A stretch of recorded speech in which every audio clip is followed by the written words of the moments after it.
आम्ही मल्याळ देशातून आलो आहोत. आमचं नाव कुलशेखर.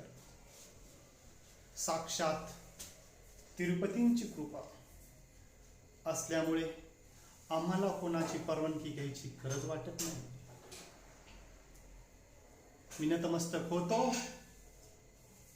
तो फक्त तिरुपती बालाजी समोर.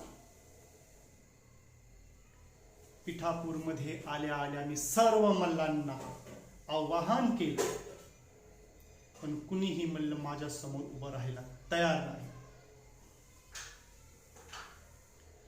असं करा, तुम्ही सर्वांनी मिळून मला शरणपत्र लिहून द्या, म्हणजे मी माझी विजयी पताका घेऊन पुढच्या गावात जायला मोकळा.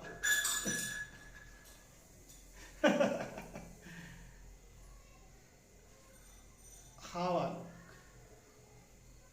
माझ्याशी मल्लयुद्ध करणार. या बालकाचा माझ्या पुढे निभाव लागेल. आम्ही याला एका क्षणात गारद करू.